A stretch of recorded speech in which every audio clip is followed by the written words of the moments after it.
MBBS in abroad. Apollo MedSkill 6 years of MBBS program will be completed in 35 lakhs only.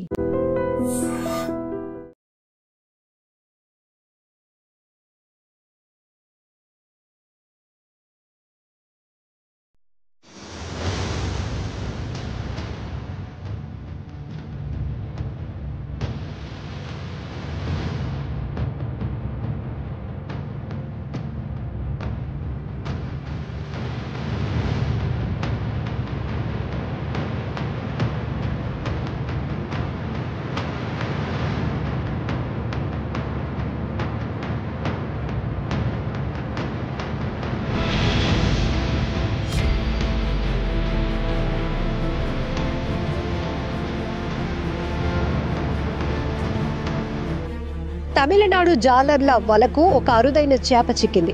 దీన్ని dooms day fish అంటారు, లేదా or fish అని కూడా అంటారు.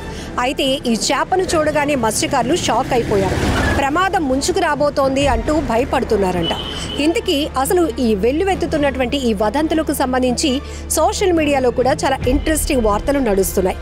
ఈ డూమ్స్ డే ఫిష్ అనేది సునామీలు, భూకంపాలు, తుఫాన్లు లాంటివి వచ్చినప్పుడు ఎక్కువగా తీరానికి కొట్టుకు వస్తాయి కాబట్టి ఇవి తుఫాన్లు, సునామీలకు సంకేతంగా మత్స్యకారులు అయితే ఫీల్ అవుతున్నారు.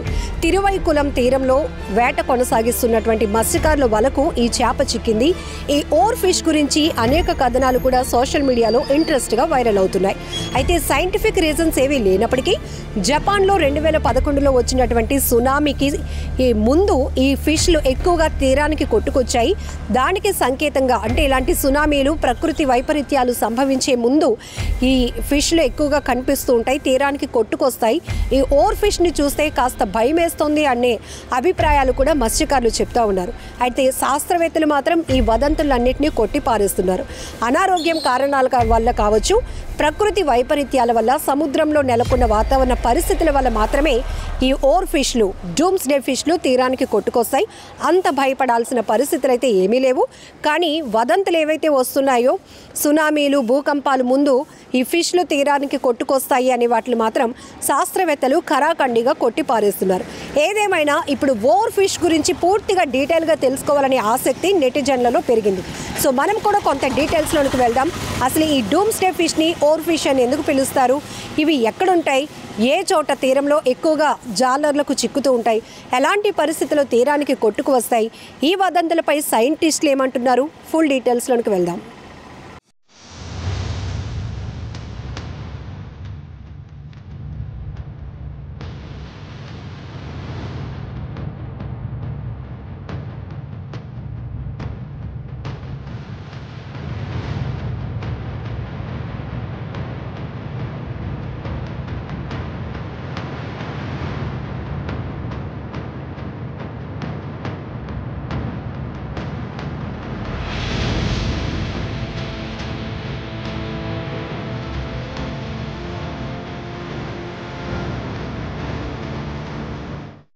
తాజాగా తమిళనాడు మత్స్యకారులు డూమ్స్ డే ఫిష్ ను పట్టుకున్నారు.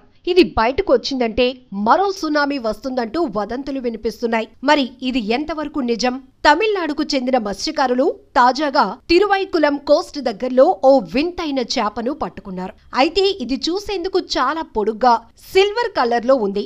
దాని తలపై ఎరుపు రంగులో పెద్ద క్రెస్ట్ కూడా ఉంది. అయితే దీనిని చూసిన కొందరు ఇది ప్రమాదానికి సంకేతం అంటున్నారు. భూకంపాలు, సునామీలు జరిగే ముందు ఈ చేప ఒడ్డుకు వస్తుందంటూ జోష్యాలు చెప్పేస్తున్నారు. అసలు ఈ చేప ప్రమాదానికి ఎందుకు సంకేతం?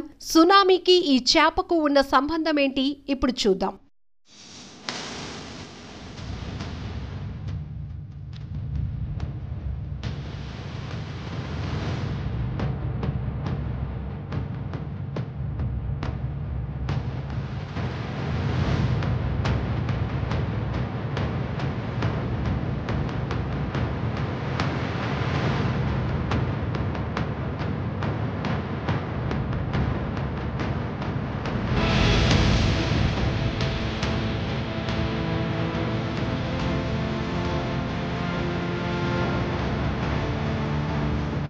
Or fish. సముద్రంలో ఉండే ఈ వింత జీవిని ఓర్ ఫిష్ అంటారు. ప్రపంచంలోనే అతి పొడవైన ఎముకని కలిగి ఉన్న ఫిష్ ఇది. దాదాపు 11 మీటర్లు అంటే 36 అడుగులు పెరుగుతుంది. పొడవైన పాములాగా కనిపించే ఓర్ ఫిష్ సముద్రంలో లోతైన ప్రాంతంలో జీవిస్తుంది. 200 నుంచి 1000 అడుగుల కంటే ఓర్ ఫిష్లు లోపల జీవిస్తాయి. ఈ సముద్ర జీవులు హాని చేసే రకం కాదు, పైగా చాలా అరుదుగా కనిపిస్తాయి. అవి చనిపోయినప్పుడు లేదా అనారోగ్యంతో ఉన్నప్పుడే ఎక్కువగా కనిపిస్తుంటాయి. అసలు ఈ ఓర్ ఫిష్ కి సునామీతో సంబంధం ఏంటి? ఇదేగా మీ డౌట్. జపాన్ కు చెందిన కొన్ని సంస్కృతులలో ఓర్ ఫిష్ గురించిన ప్రస్తావన ఉంది. సముద్ర దేవుడు వీటి ద్వారా సందేశం ఇచ్చినట్టు భావిస్తారు. సముద్రంలో భూకంపాలు వచ్చే ముందు ఇవి తీరానికి వస్తాయంటారు. ఈ నేపథ్యంలోనే నీటి అడుగున జరిగే భూకంపాలు, సునామీలను ఈ జీవులు అంచనా వేస్తాయని నమ్ముతారు. 2011లో ఏమైందంటే, జపాన్లో 2011లో సునామీ వచ్చిన విషయం అందరికీ తెలిసిందే. అయితే ఆ సమయంలో నెలలోపు 20 ఓర్ ఫిష్లు కనిపించాయని, ఆ తర్వాత జపాన్లో సునామీ భూకంపం వచ్చినట్లు చెప్తారు. అప్పటి నుంచి ఈ ఓర్ ఫిష్లను డూమ్స్ డే ఫిష్ గా పిలుస్తారు. తాజాగా తమిళనాడు ఓ ఓర్ ఫిష్ దొరికింది. కొద్ది రోజుల ముందే తస్మానియా వెస్ట్ కోస్ట్ లో చనిపోయిన ఓర్ ఫిష్ కనిపించింది. ఈ రెండు దాదాపు కొద్ది రోజుల్లోనే కనిపించడంతో సునామీ, భూకంపం వస్తాయనే భయం కొందరిలో పెరిగింది. ఇటీవలే లెవియాథన్ ప్రస్తావన గురించిన వార్తలు చాలా వైరల్ అయ్యాయి. వాటిని ప్రపంచ అంతానికి చిహ్నంగా భావించి వాటికి సంబంధించిన పలు స్టోరీలు కూడా సోషల్ మీడియాలో తెగ హల్చల్ చేశాయి.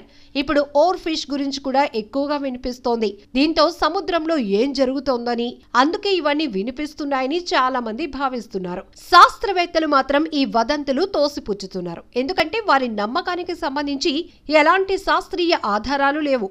అవి బయటకు రావటానికి అనారోగ్య కారణాలు అయ్యుండొచ్చని, సముద్రంలో వాతావరణ మార్పులు కూడా వాటిని బయటకు వచ్చేలా చేస్తాయని, అంతేకాని ఈ ఓర్ ఫిష్లకు సునామీకి ఎలాంటి సంబంధం లేవని చెప్పేస్తున్నారు. కాబట్టి వదంతులు నమ్మకపోవడమే మంచిదని కూడా చెప్తున్నారు.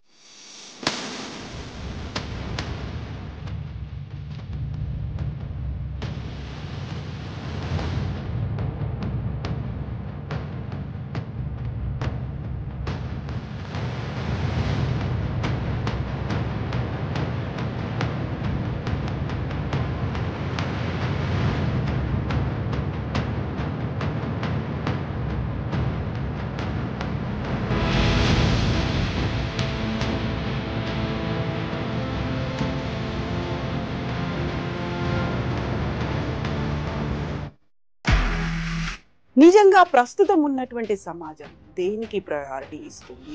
ఆర్థిక సంబంధాల చుట్టూ మాత్రమే తిరుగుతుంది. మళ్ళీ ఎన్నికలంగానే చాలా విరక్తి కలుగుతాం.